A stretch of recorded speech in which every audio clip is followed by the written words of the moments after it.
Tenía 22 millones de pesos. El grito de Patricia cortó el silencio de la reunión familiar como un cuchillo. Todas las miradas se volvieron hacia mí. Silvia, la simple cocinera jubilada de escuela, la que pasó décadas sirviendo charolas y limpiando mesas. Sus ojos brillaban con una mezcla de sorpresa y codicia que me heló la sangre. El teléfono temblaba entre mis manos arrugadas. La pantalla todavía mostraba el saldo de mi cuenta bancaria que Patricia había visto por accidente. «No es posible», murmuró mi hermano Francisco, acercándose como un buitre. «Silvia, ¿es cierto eso?» El aroma de los guisos que había preparado con tanto cariño se volvió amargo en el aire. Mi corazón latía tan fuerte que pensé que todos podían escucharlo. Durante años me habían tratado como a la pariente pobre, la que cocinaba en silencio mientras ellos hablaban de sus triunfos. Jamás imaginaron que, debajo de mis vestidos sencillos y mis zapatos gastados, escondía una fortuna construida peso a peso. «Mamá». La voz de mi hijo Bruno sonó diferente, desconfiada. «Por el amor de Dios, ¿de dónde salió tanto dinero?» Mis manos temblaban mientras guardaba el teléfono en el bolsillo de mi delantal floreado. Las miradas de toda mi familia me atravesaban como puñales. Patricia seguía señalándome, con el rostro transformado por la avaricia. Mi nieta Abigail me miraba como si fuera una desconocida. Ana, la esposa de Francisco, susurró algo al oído de su marido, con los ojos brillando de emoción. «Contesta». «Silvia», insistió Francisco, con una autoridad que jamás había usado conmigo. «Si tienes esa cantidad, tenemos derecho a saberlo. Somos tu familia». Pero hacía apenas una hora. Cuando llegué cargando las charolas de comida, nadie me dirigió ni una mirada. Cuando serví el almuerzo que había estado preparando desde las 5 de la mañana, nadie me dio las gracias. Cuando Bruno presentó a su nueva secretaria como la persona más importante de su empresa, nadie notó cómo me encogí en mi silla. Yo era invisible para todos, útil solo para cocinar y limpiar. El silencio se volvió ensordecedor.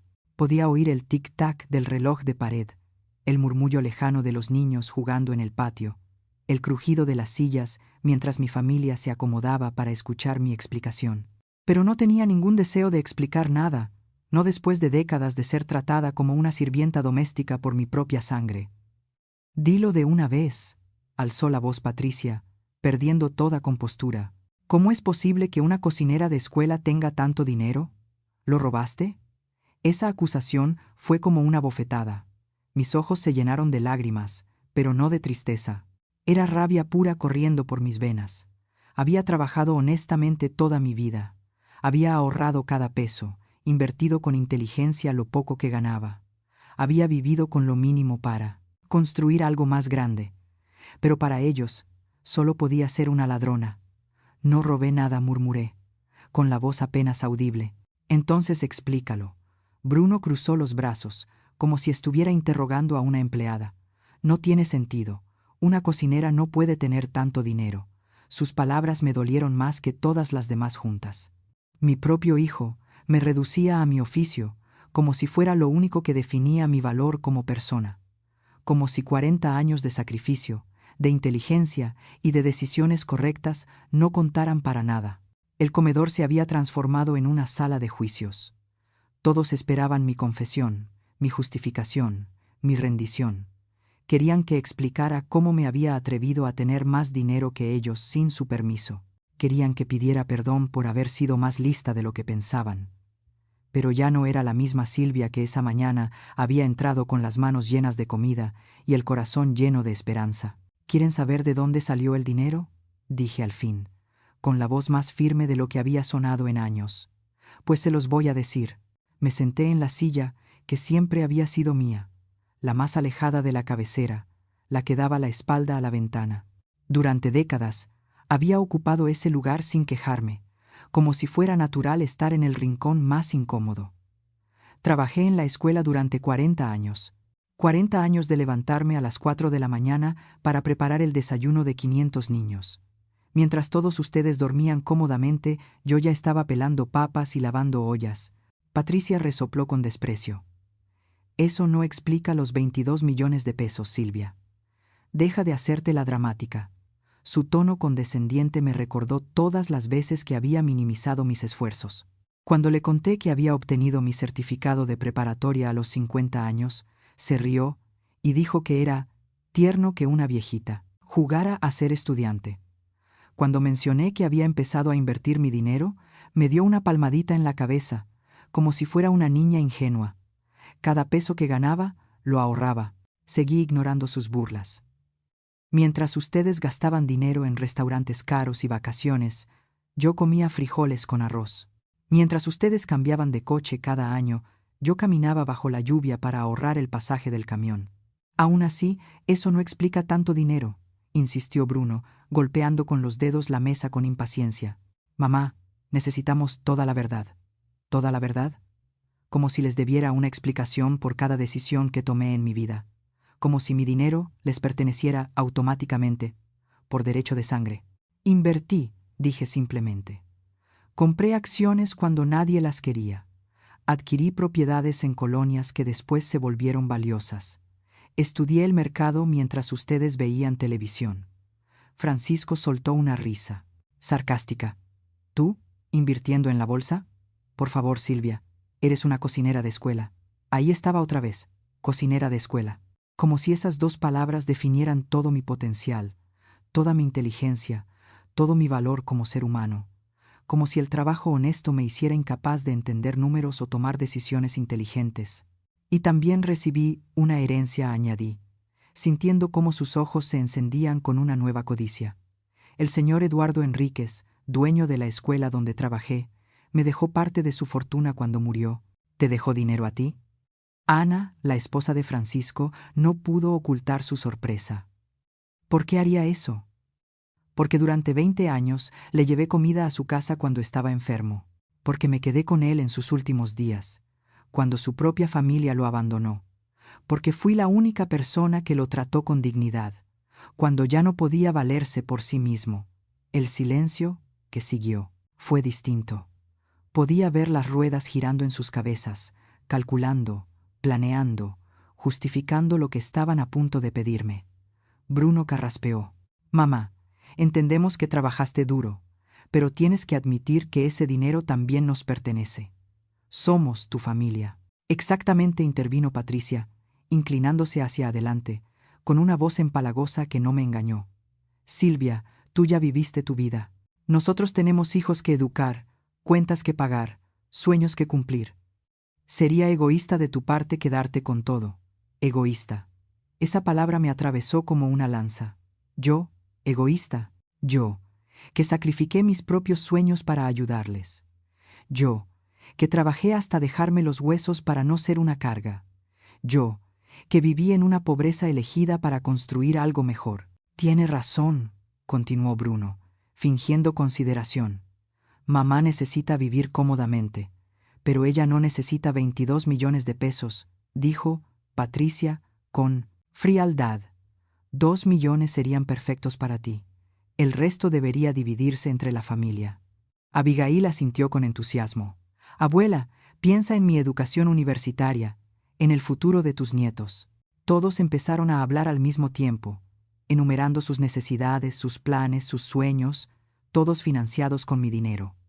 Francisco mencionó sus deudas del negocio. Ana habló de la casa que siempre había querido. Patricia describía las vacaciones familiares que podríamos disfrutar con nuestro dinero. Los observé con una claridad terrible. Durante décadas me había preguntado por qué me sentía tan sola en las reuniones familiares, por qué sus abrazos me resultaban vacíos, por qué sus visitas eran tan esporádicas. Ahora lo entendía. Nunca había sido parte de la familia. Había sido la ayuda doméstica gratuita, la que cocinaba sin quejarse y desaparecía cuando su trabajo terminaba. Pero ahora, que tenía algo que ellos querían, de repente yo era importante. De repente, mis años de sacrificio tenían valor, no por lo que había logrado, sino por lo que podían sacar de mí. Entonces dije despacio, ¿todos creen que se merecen mi dinero? No es tu dinero, me corrigió Francisco con firmeza. Es dinero de la familia. No lo necesitas todo. En ese instante, algo dentro de mí se quebró para siempre. ¿Dinero de la familia? Repetí sus palabras con ironía amarga. ¿Saben qué es familia? Familia es cuando tuve mi cirugía de vesícula hace 3 años Y ninguno de ustedes apareció en el hospital. Familia es felicitarme en mis cumpleaños con un mensaje de texto. Familia es invitarme a sus eventos solo para que cocine gratis. Patricia bufó con impaciencia. Silvia, no seas dramática. Estamos hablando de dinero serio. Tienes razón, dije, poniéndome de pie, sintiendo cómo me temblaban las piernas. Hablemos de dinero serio. ¿Recuerdan cuando Bruno perdió su trabajo hace 5 años? ¿Quién le prestó dinero para los gastos de la casa? Bruno bajó la mirada. Mamá, eso fue diferente. ¿Diferente? Mi voz sonó más alta de lo que esperaba. ¿Es diferente cuando ustedes necesitan ayuda? ¿Recuerdan cuando Francisco necesitó el enganche para su negocio? ¿Quién se lo dio sin pedir intereses ni garantías? Francisco se removió incómodo en su silla. Eso fue un préstamo, Silvia. Te lo pagamos. Me pagaron la mitad, lo corregí con calma. Tengo memoria perfecta cuando se trata del dinero que me costó años ahorrar. Y cuando les recordé el resto, ¿qué me dijeron? Que no fuera tacaña, que era dinero de familia. El comedor se había vuelto tenso como un hilo a punto de romperse. Podía verlos evitando mi mirada, buscando excusas en sus cabezas. Pero yo apenas estaba empezando. Y cuando Abigail necesitó dinero para su curso de idiomas, o cuando Patricia quiso remodelar su cocina, o cuando Ana tuvo que pagar sus deudas de tarjeta de crédito. Mi voz ganaba fuerza con cada recuerdo. Siempre fui la cocinera de escuela cuando necesitaban pedirme dinero prestado. Pero ahora que saben cuánto tengo, de repente sí soy familia. Ya basta, Silvia, gritó Francisco, golpeando la mesa con el puño. Estás diciendo tonterías. Siempre te hemos querido. ¿Que me han querido? Reí sin humor. ¿Cuándo fue la última vez que alguno de ustedes me preguntó cómo me sentía? ¿Cuándo fue la última vez que me invitaron a hacer algo que no implicara cocinar para ustedes? Patricia cruzó los brazos con gesto molesto. No seas dramática. Siempre te incluimos en todo, dijo Patricia, cruzando los brazos. Me incluyen para trabajar, para servir, para limpiar, para cocinar, le respondí sin titubear. Pero cuando se sientan a conversar después de la cena, cuando planean sus vacaciones o celebran sus logros, yo me quedo en la cocina lavando los platos. Bruno trató de suavizar el tono. Mamá, entendemos que te sientas mal, pero eso no cambia el hecho de que tienes más dinero del que necesitas. Somos tu familia. Deberías compartirlo. ¿Compartirlo? Escupí la palabra, como si me quemara la lengua. Compartir significa dar y recibir. Yo he dado toda mi vida. ¿Y qué he recibido a cambio? Nos tienes a nosotros, dijo Abigail, con una sonrisa que probablemente creyó encantadora. Somos tu familia, abuela. Eso vale más que el dinero. Esa frase fue el golpe final. La misma nieta que no me visitaba hacía 6 meses, que no contestaba mis llamadas, que se avergonzaba de decir que su abuela había sido cocinera en una escuela pública, ahora me hablaba del valor de la familia. ¿Quieres saber cuánto vale la familia? Pregunté, sintiendo cómo algo se rompía dentro de mi pecho. Nada. No vale nada cuando solo aparece cuando hay dinero, de por medio. Me dirigí hacia la cocina, pero Bruno se interpuso en mi camino. Mamá, no te vayas. Tenemos que resolver esto como familia. Quítate de mi camino, le dije, con una frialdad que ni yo reconocí en mi voz. No te irás hasta que decidamos qué hacer con el dinero, dijo Patricia, poniéndose de pie con actitud desafiante. Ese dinero nos pertenece tanto como a ti. Algo dentro de mí explotó. Toda la humillación, todas las ofensas, todas las veces que me habían hecho sentir invisible, se transformaron en una furia pura, que me recorrió de los pies a la cabeza. Tomé el plato con los guisos que había preparado con tanto cariño y lo estrellé contra el suelo. El sonido del vidrio rompiéndose retumbó en toda la casa como un grito de liberación. «Ahí tienen su dinero de familia», grité, arrojando también el tazón de ensalada. «Ahí tienen a su cocinera de escuela».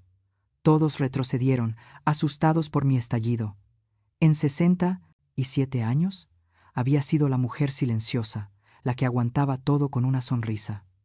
Nunca me habían visto así. «Silvia, ¿te volviste loca?», gritó Ana, aferrándose al brazo de Francisco. «¿Loca?», reí con una risa que no tenía nada de alegría. «Sí, loca por haber desperdiciado 40 años de mi vida tratando de ganarme un amor que nunca existió». Mamá, contrólate, intentó Bruno, acercándose a mí. Pero me solté con una fuerza que no sabía que tenía. No me toques, rugí. No me toques con esas manos que solo se acercan cuando quieren algo. El comedor quedó completamente en silencio. Solo se escuchaba mi respiración entrecortada y el crujido de los vidrios bajo mis pies. Todos me miraban como si hubiera perdido la razón. Tal vez sí, o tal vez por fin la había encontrado. «Estás loca», murmuró Patricia, mirando los pedazos de cristal desparramados por el suelo. «Completamente loca». Esas palabras cayeron, sobre mí, como un balde de agua helada. Loca.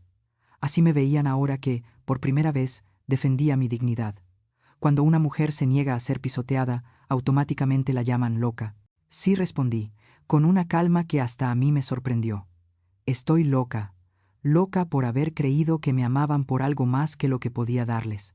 Me dirigí a mi habitación, caminando sobre los vidrios rotos como si fueran pétalos de flores. Escuchaba susurros detrás de mí, voces calculando cómo manejar a la loca para quedarse con lo que querían. «Silvia, regresa aquí», ordenó Francisco, con voz autoritaria. «No puedes irte así. Tenemos que hablar como adultos». Me detuve en el umbral y lo miré de frente. ¿Como adultos? ¿Desde cuándo me tratan como a una adulta? Para ustedes siempre he sido la tía tonta, la madre servicial, la abuela útil. No digas eso, intervino Bruno, intentando sonar conciliador. Mamá, tú sabes que te queremos. ¿Que me quieren?, repetí con sarcasmo. Claro que me quieren, como se quiere a una empleada eficiente, como se quiere a una cuenta bancaria disponible. Entré a mi habitación y cerré la puerta con llave. Por primera vez en décadas, puse una barrera entre mi familia y yo. El sonido del cerrojo al girar fue música para mis oídos. Me senté en mi cama, la misma cama individual que había tenido desde que enviudé hace 15 años. La misma cama donde había llorado en silencio tantas noches, preguntándome por qué me sentía tan sola, rodeada de familia. Golpearon la puerta. «Mamá, abre». «No seas infantil», dijo Bruno. «¿Infantil?» Otra palabra perfecta. Cuando una mujer mayor pone límites, es infantil. Cuando defiende lo suyo, es dramática. Cuando dice que no, es loca. Tomé mi teléfono y marqué un número que no usaba desde hacía meses. Roberto, mi viejo amigo del trabajo, el único que siguió en contacto conmigo después de jubilarnos. «¿Silvia?» Su voz sonó sorprendida. «¿Cómo estás?» «Hola, Roberto». Mi voz se quebró al escuchar ese tono cálido, tan distinto a las voces calculadoras del otro lado de la puerta. «Necesito ayuda». «¿Qué pasó? ¿Estás bien?» Le conté todo. La cuenta del banco, la reacción de mi familia, sus exigencias, mi explosión. Hablar con alguien que me conocía antes de ser solo la abuela o la mamá me recordó quién era en realidad. «Silvia, tienes que salir de ahí ahora mismo», dijo con firmeza. «No puedo dejar todo», susurré. «Sí puedes». Su voz era firme pero amable. «Tienes que salir, pensar con claridad lejos de esa presión». Los golpes en la puerta se hicieron más fuertes. «Silvia», gritó Patricia, «no seas ridícula. Sal para que podamos hablar». «Ya voy», le dije a Roberto en voz baja. Tomé una maleta pequeña y empecé a guardar lo esencial. Cuando abrí el closet, vi mi vestido, verde claro, el que había comprado para la graduación de Abigail. Nunca me invitaron a sentarme con la familia en la primera fila. Me quedé atrás, entre los empleados de la escuela. Guardé el vestido en la maleta.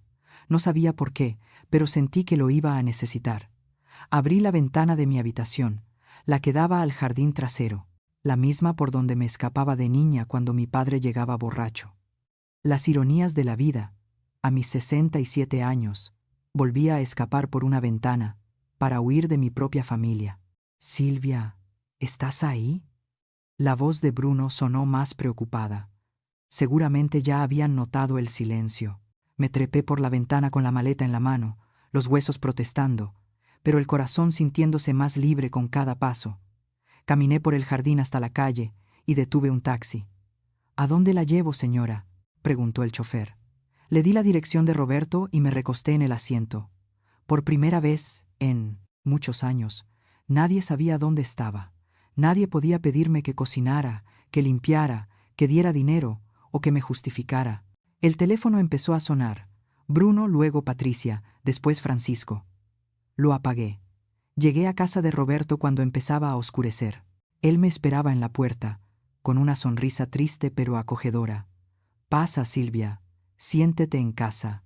Esas palabras simples me hicieron llorar. Hacía tanto tiempo que nadie me hacía sentir bienvenida sin esperar nada a cambio. «Roberto», dije al entrar, «creo que cometí un gran error». «¿Cuál?» «Creer que tenía una familia». Sirvió una taza de té de manzanilla y se sentó frente a mí.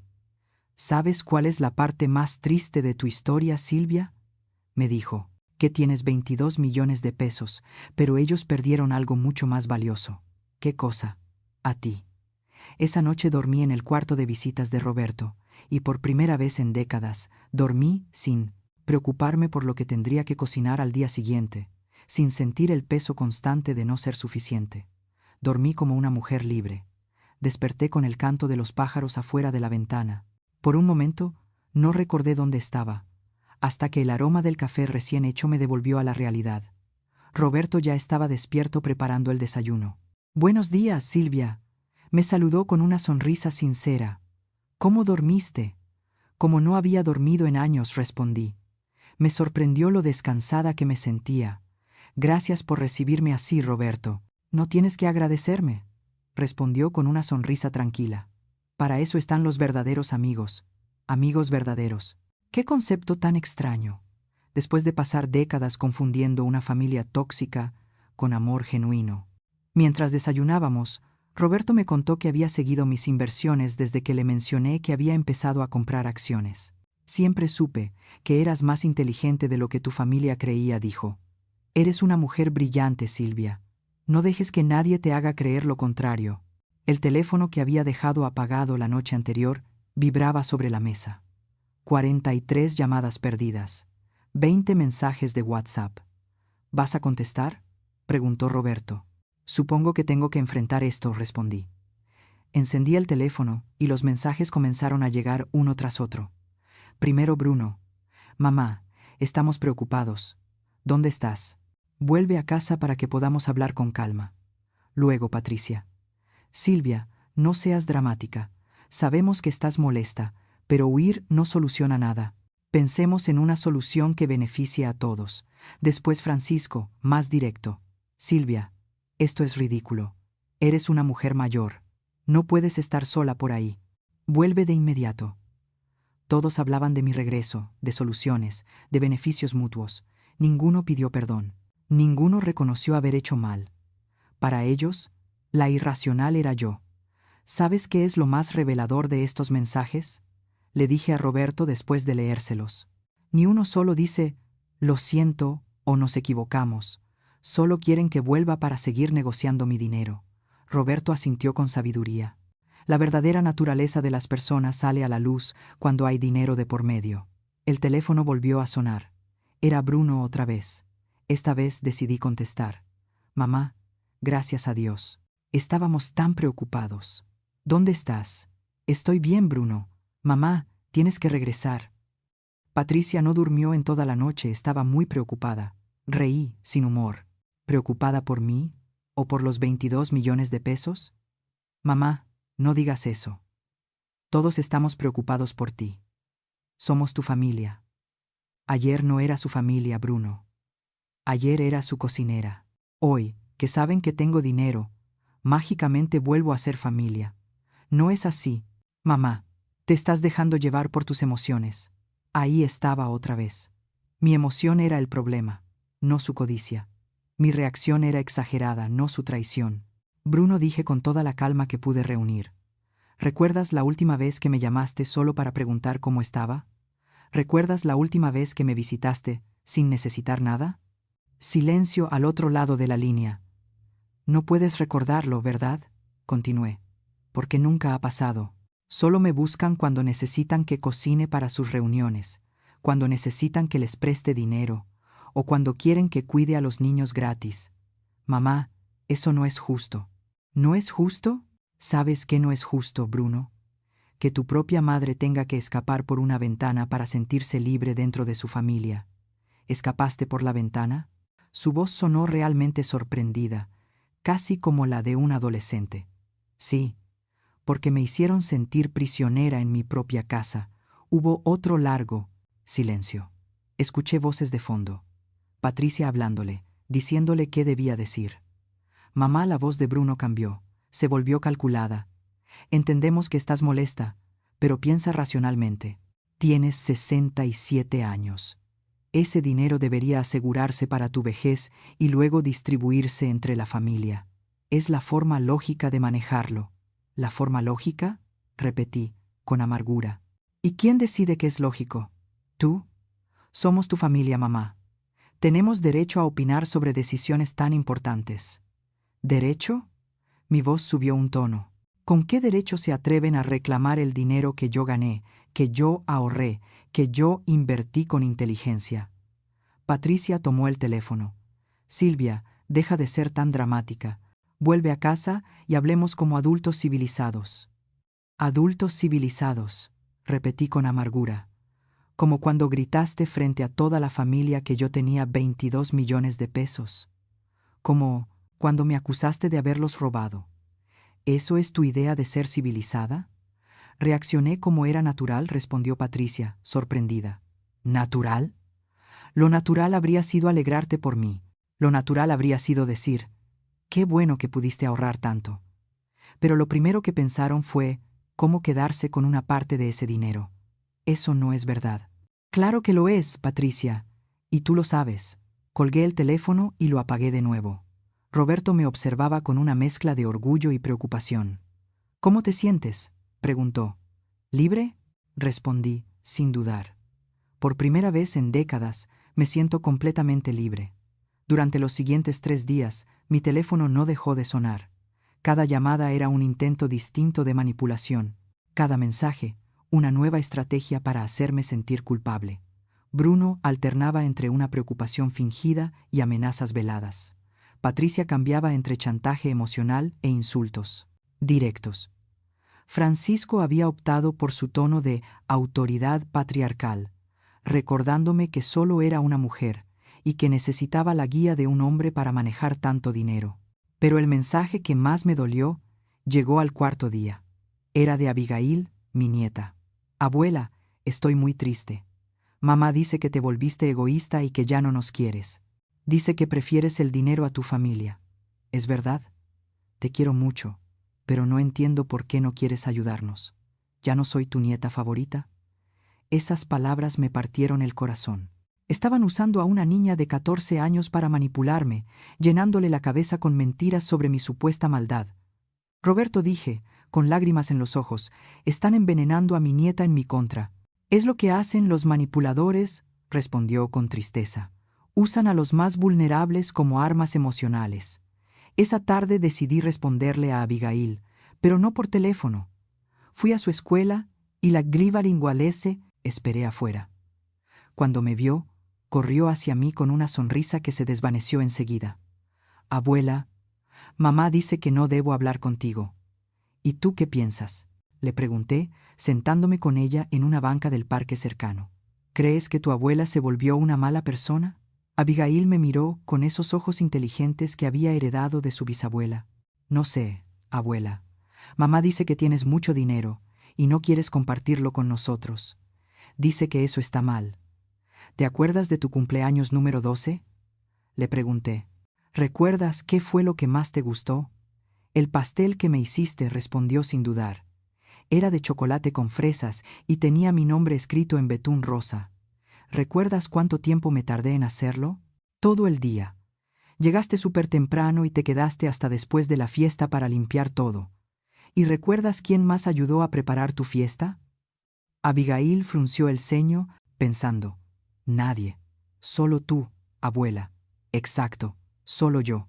Mientras tu mamá estaba en el salón de belleza, yo decoré toda la casa. Mientras tu papá veía el fútbol, yo preparé toda la comida. Mientras tus tíos llegaban justo a tiempo para comer, yo llevaba trabajando desde las 6 de la mañana. No lo había pensado así, murmuró Abigail. Entonces dime, mi amor, ¿tú crees que una abuela que hace todo eso por ti no te quiere? ¿Crees que alguien que ha trabajado toda su vida para dejarle algo a su familia es egoísta? Los ojos de Abigail se llenaron de lágrimas. No, abuela. Tú siempre has sido buena conmigo. Entonces no dejes que los demás piensen por ti, corazón. Usa tu propia cabeza, tu propio corazón. La abracé con fuerza, respirando el olor de su champú de manzanilla, grabando ese momento en mi memoria porque sentí que sería el último en mucho tiempo. Cuando regresé a casa de Roberto, encontré a Bruno esperándome en la puerta. Mamá, tenemos que hablar. Seguiste a tu hija. Tenía que asegurarme de que no le estuvieras diciendo cosas raras, dijo Bruno, con el ceño fruncido frente a la puerta. ¿Cosas raras como la verdad?, le respondí, sin apartar la mirada. Bruno suspiró, exasperado. Mamá, esto se salió de control. Patricia consultó a un abogado. Sentí un escalofrío recorrerme la espalda. ¿Un abogado? Dice que estás mostrando signos de deterioro mental, que tu comportamiento errático de estos días es evidencia de que no estás en condiciones de manejar tanto dinero. Por un momento no pude respirar. ¿Deterioro mental? ¿Solo por defenderme de sus abusos? ¿Por negarme a entregar mi dinero sin pelear? Mamá, continuó Bruno, con un tono que intentaba sonar suave, pero que solo sonaba amenazante. No queremos llegar a eso, preferimos resolverlo como familia. Pero si sigues siendo tan poco razonable, tendremos que tomar medidas legales. Para protegerte de ti misma. ¿Protegerme de mí misma?, dije en voz baja. ¿Del deterioro mental que supuestamente estoy sufriendo? Una mujer de mi edad que se escapa por una ventana, que rompe platos, que abandona a su familia. Eso no es normal, ¿verdad, Bruno? Ahí estaba, el golpe maestro. Convertir mi despertar en locura. Transformar mi liberación en enfermedad mental. Usar mi edad y mi género como armas contra mí. Bruno, dije con una calma que no sentía. Lárgate de aquí ahora mismo. Mamá, dije que te vayas. Ahora. No puedes huir para siempre. Si no vuelves por tu cuenta, tendremos que actuar.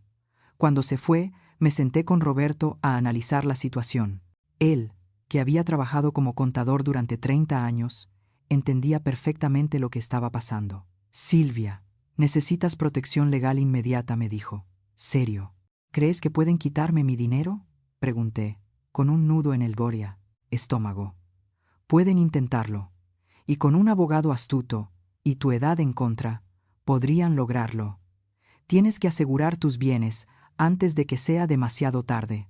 Esa noche, por primera vez en mi vida, no pude dormir. Pero no era por las preocupaciones de otros. Esta vez, me preocupaba por mí misma. A la mañana siguiente, Roberto me acompañó al despacho de Arturo Méndez, el mejor abogado en temas familiares y patrimoniales de la ciudad. Era un hombre de unos 50 años, de ojos inteligentes y una forma directa de hablar que de inmediato me transmitió confianza. Señora Silvia, dijo, después de escuchar toda mi historia, lo que su familia está intentando hacer tiene un nombre: abuso financiero hacia adultos mayores. Es más común de lo que cree, sobre todo cuando hay bienes considerables de por medio. ¿De verdad podrían declararme mentalmente incompetente?, pregunté, sintiendo que el corazón se me apretaba. Pueden intentarlo, respondió con calma. Pero sería muy difícil que lo consiguieran. Usted demuestra una lucidez perfecta. Ha manejado sus finanzas de forma inteligente por años, y su decisión de proteger su patrimonio es completamente racional. Se inclinó hacia adelante. Pero tenemos que actuar rápido para blindar sus bienes. Durante las siguientes 3 horas, firmé documentos que protegían mi dinero de cualquier intento de usurpación. Creamos un fideicomiso irrevocable.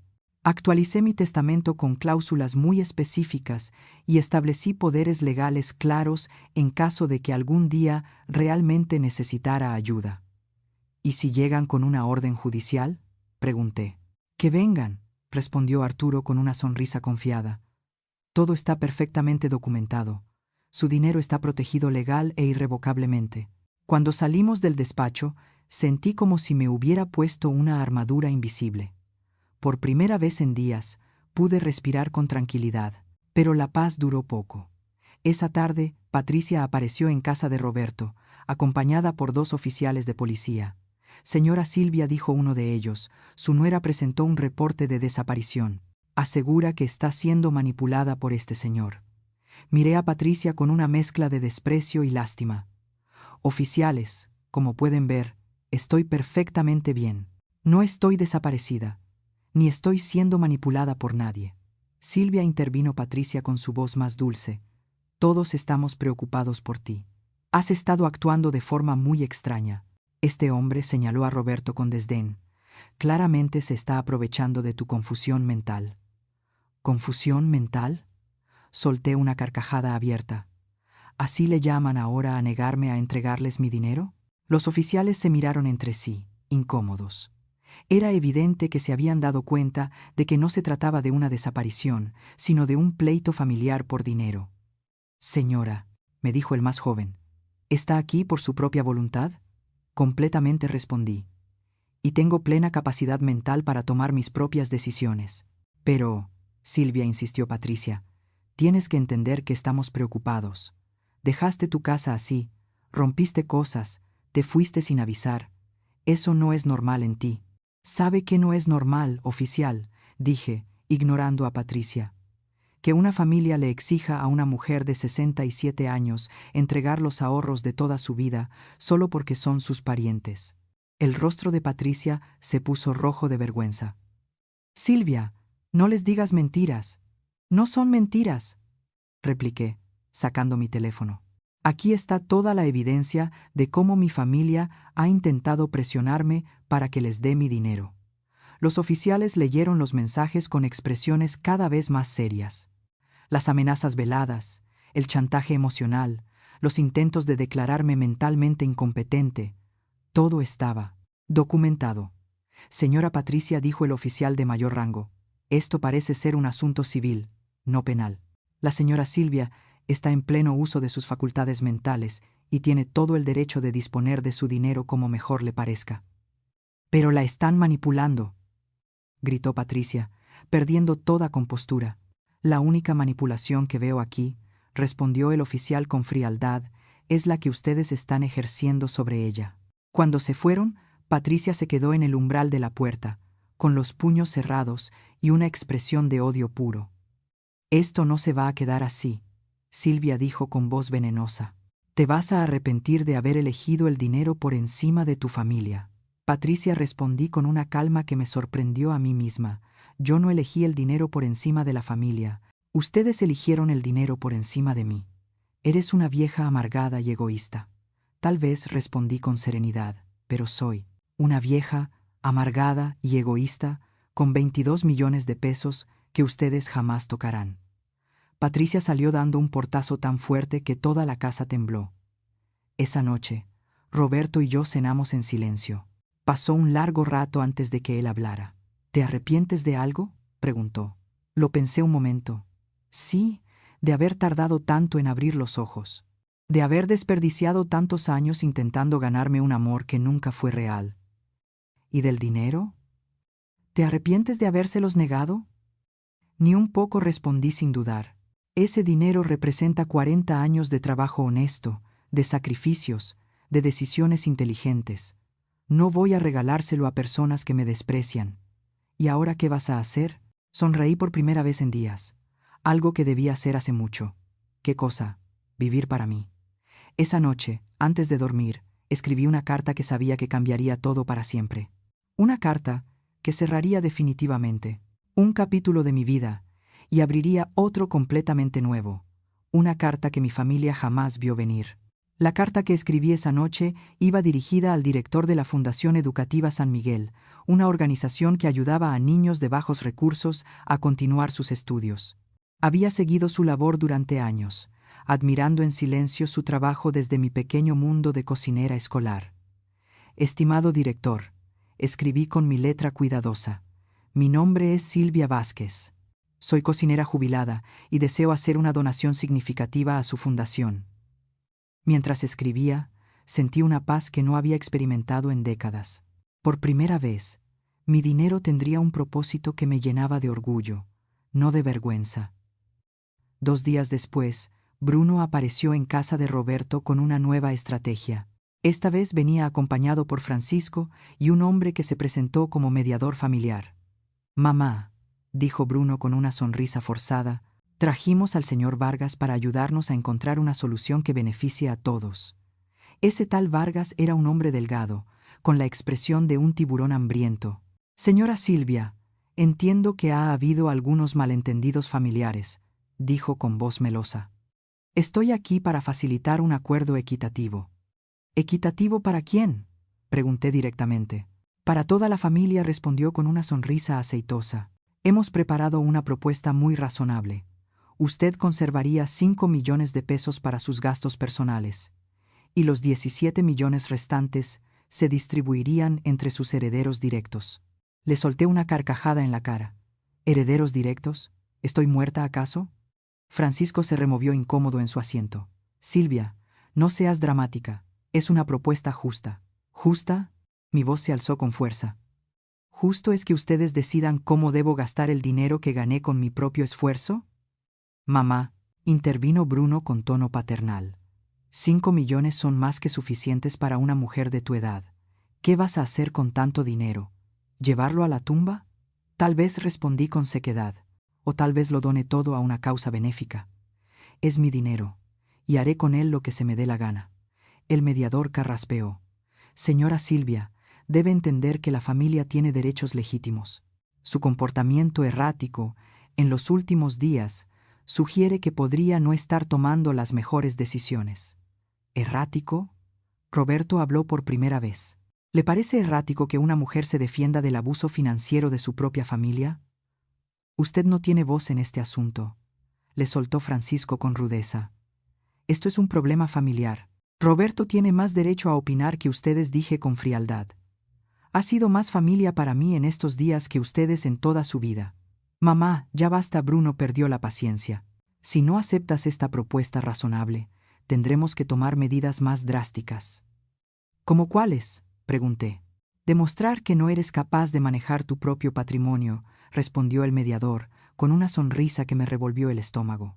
Un juez podría determinar que una mujer de tu edad, que abandona a su familia, destruye cosas y se niega a aceptar mediación, no está en condiciones de administrar una fortuna tan considerable. Sentí una ola de calor subirme por todo el cuerpo. Ese hombre me estaba amenazando en mi propia cara, usando mi edad y mi género como armas. ¿Saben qué? Me levanté de la silla con toda la dignidad que pude reunir. Pueden irse todos al infierno. Silvia, gritó Francisco, escandalizado. Al infierno, repetí, más fuerte. Tú, tu mediador y tus amenazas. Mi dinero, mis decisiones. Mamá, estás cometiendo un error del que te vas a arrepentir, dijo Bruno con una voz sombría. El único error del que me arrepiento, le respondí, es haber tardado tanto en darme cuenta de quiénes son realmente. Cuando se fueron, Roberto me abrazó con fuerza. Estoy orgulloso de ti, Silvia. ¿Sabes qué, Roberto?, dije con una sonrisa cansada pero firme. Por primera vez en mi vida, yo también estoy orgullosa de mí. Al día siguiente llamé al director de la Fundación Educativa San Miguel y pedí una cita. El señor Ramírez era un hombre mayor, de mirada bondadosa y manos trabajadoras que me recordaron a mi difunto esposo. Señora Silvia, me dijo después de escuchar mi historia, ¿está segura de esta decisión? Es una suma considerable, completamente segura. Durante 40 años alimenté los cuerpos de cientos de niños. Ahora quiero alimentar sus mentes y sus sueños. ¿Y su familia?, preguntó con cautela. Mi familia demostró que solo se preocupa por mí cuando hay dinero de por medio. Estos niños me importan porque tienen algo que mi familia perdió hace mucho tiempo. ¿Qué cosa? La esperanza, la inocencia, la capacidad de agradecer lo que se recibe, en lugar de exigir lo que se cree merecer. Firmamos los documentos esa misma tarde. 20 millones de pesos destinados a becas educativas, construcción de escuelas y programas de alimentación escolar. Me quedé con 2 millones para mis gastos personales y mis propios planes. Cuando salí de aquella oficina, sentí como si hubiera vuelto a nacer. Mi dinero por fin tendría el propósito que siempre debió tener: cambiar vidas para bien. Esa noche llamé a Bruno para darle la noticia. ¿Hiciste qué?, gritó cuando le conté sobre la donación.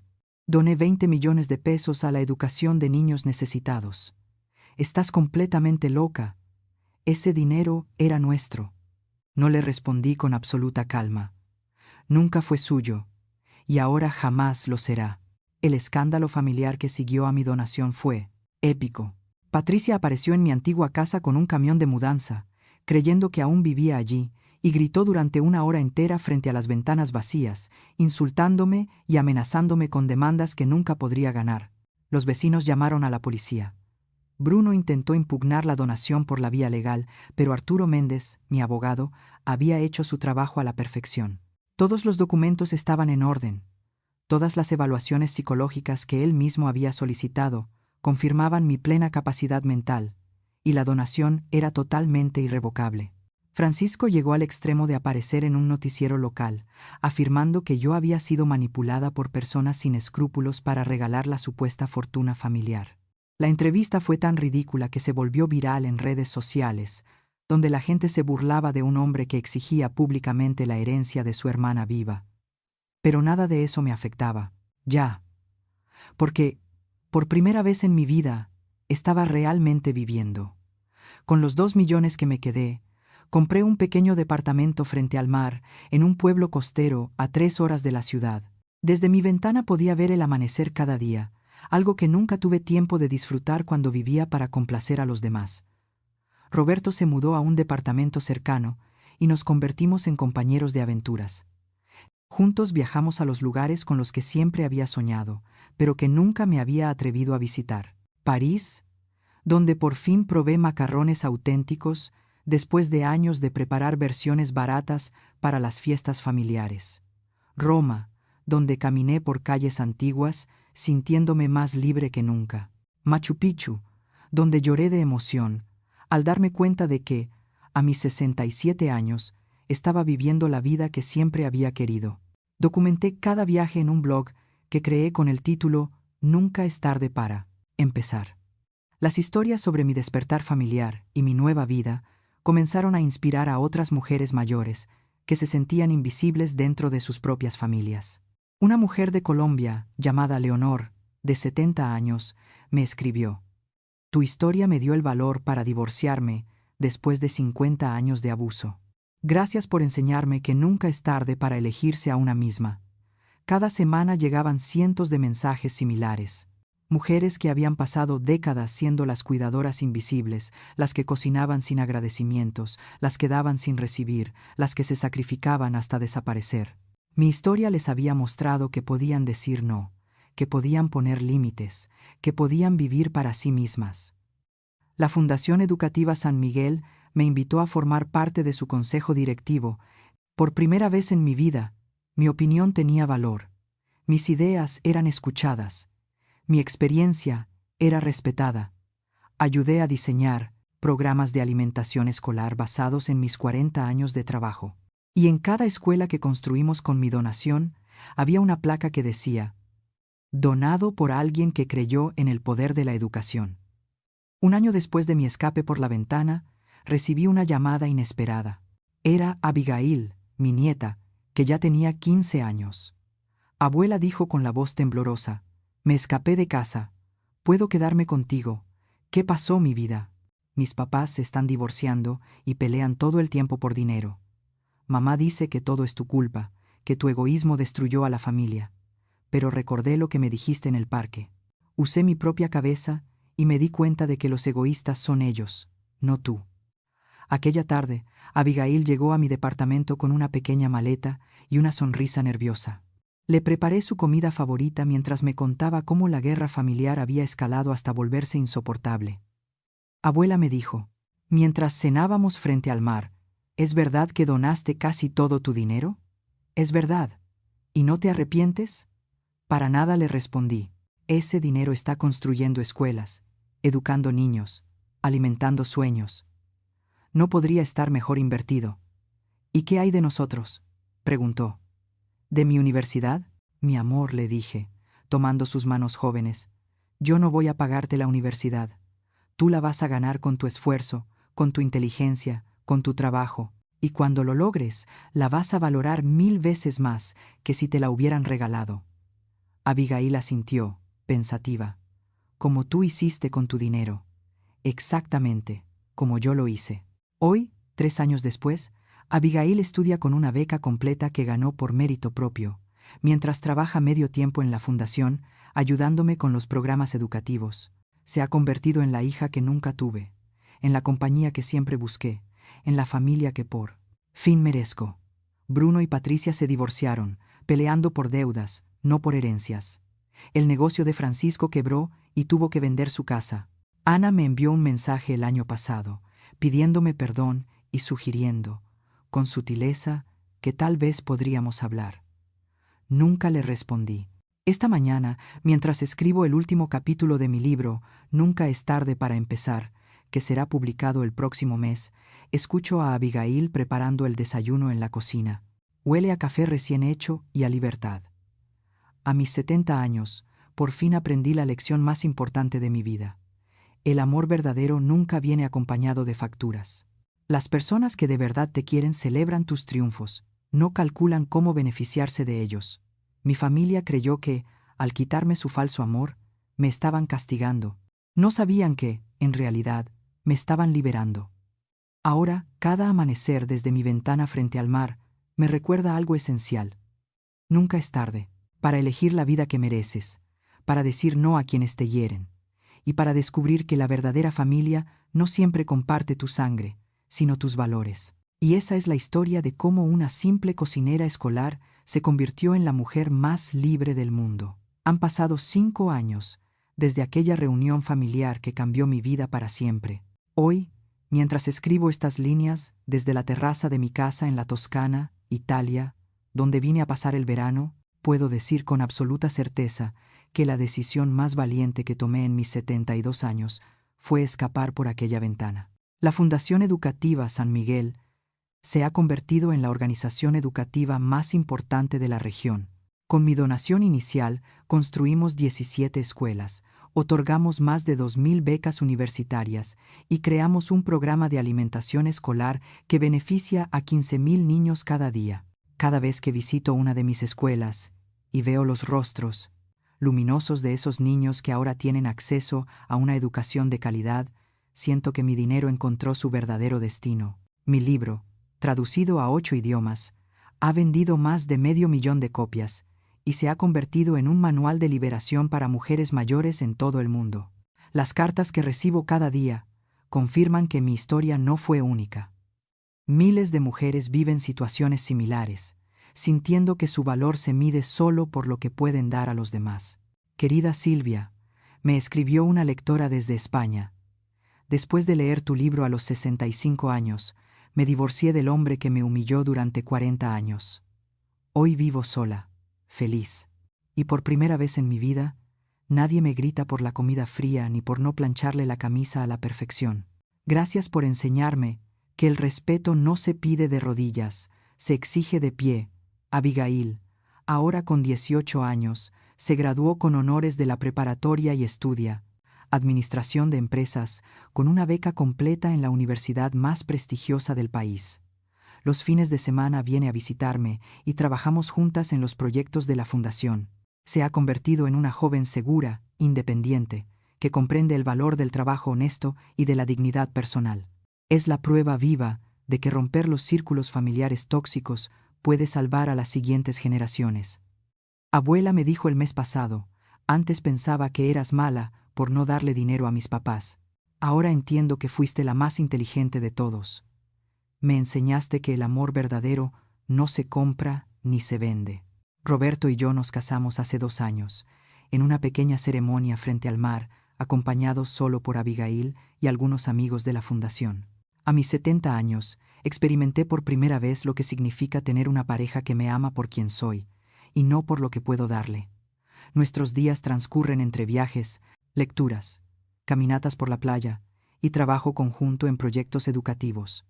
Es la vida tranquila y plena con la que siempre soñé, pero que nunca creí merecer. El destino de mi antigua familia siguió el rumbo previsible. Bruno y Patricia terminaron en una guerra legal feroz por la custodia y los bienes. Patricia, obsesionada con demostrar que yo estaba mentalmente incapacitada para donar mi dinero, gastó una fortuna en abogados que no lograron nada, porque la donación estaba blindada legalmente. Bruno perdió su empleo por el estrés y las ausencias constantes debidas a los juicios relacionados con mi caso. Ambos terminaron endeudados y amargados, culpándome de todos sus problemas. Francisco y Ana vendieron su casa para pagar las deudas del negocio fallido. Intentaron contactarme varias veces con mensajes que oscilaban entre las amenazas y las súplicas. El último mensaje que recibí de Ana decía: Silvia, somos familia. Tienes que ayudarnos. En este momento tan difícil. No puedes ser tan cruel. Lo borré sin responder, como hice con todos sus intentos de manipulación. La mayor ironía es que, si hubieran seguido tratándome con un mínimo de respeto, si hubieran seguido viéndome como la cocinera callada y servicial, probablemente habrían heredado todo mi dinero cuando muriera. Su propia codicia y desprecio los privaron de la fortuna que tanto anhelaban. El programa de televisión, Historias de Vida, me invitó el año pasado a contar mi experiencia. Durante la entrevista, la conductora me preguntó si alguna vez había considerado perdonar a mi familia o repartir parte del dinero. El perdón no significa permitir que te sigan haciendo daño, respondí. Los perdoné en mi corazón para liberar mi propia amargura, pero eso no quiere decir que vaya a financiar su irresponsabilidad ni su falta de respeto. Perdón y estupidez son cosas muy diferentes. La entrevista se volvió viral en Internet, generando miles de comentarios de apoyo de mujeres que se identificaron con mi historia. Muchas compartieron sus propias experiencias de abuso financiero familiar, creando una ola de conciencia sobre un tema del que casi nunca se habla. Hoy, cuando pienso en aquella mujer de 67 años que temblaba mientras sus parientes la humillaban exigiéndole su dinero, siento una mezcla de compasión y orgullo. Compasión por todos los años que perdió intentando ganarse un amor que nunca fue real, y orgullo por haber tenido el valor de decir basta cuando aún estaba a tiempo de reescribir su historia. Mi historia se ha convertido en un faro para las mujeres que se sienten atrapadas en relaciones familiares tóxicas, especialmente aquellas que, como yo, fueron criadas para creer que el sacrificio sin límites era sinónimo de virtud femenina. A través de mis conferencias, mi libro y mi fundación, he logrado transformar mi dolor en propósito, mi humillación en fuerza. La lección más profunda que he aprendido es que nunca es tarde para recuperar tu propia vida. No importa cuántos años hayas invertido en relaciones que te vaciaron, no importa cuántas veces te hayan hecho creer que no mereces respeto, no importa cuán cómoda se haya vuelto tu incomodidad, siempre hay tiempo para elegir la dignidad por encima de la sumisión, el amor propio por encima de la aprobación de los demás. Esta mañana, mientras Roberto preparaba café y Abigail me mostraba sus calificaciones universitarias por videollamada, me di cuenta de algo hermoso. Por primera vez en mi vida, estoy rodeada de personas que me aman sin condiciones, que celebran mis logros sin calcular beneficios personales, que me respetan sin que tenga que suplicarlo. A las mujeres que lean esta historia y se vean reflejadas en ella, les digo: su valor no se mide por lo que pueden dar a los demás, sino por la dignidad con la que se tratan a sí mismas. El amor verdadero nunca viene acompañado de facturas, amenazas, ni chantajes emocionales. Y recuerden, nunca es tarde para empezar a vivir la vida que realmente merecen. Gracias por estar aquí, por escuchar mi historia. ¿Alguna vez has vivido algo parecido? Y dime, si tú estuvieras en mi lugar, ¿qué harías? Me encantaría leer tu opinión en los comentarios, porque aquí, en Bóveda, Historias de las Abuelas, no solo contamos historias, las compartimos para sanar juntos. Si esta historia tocó tu corazón, suscríbete, dale like y comparte este video. Quizás tus palabras hoy le den esperanza a alguien que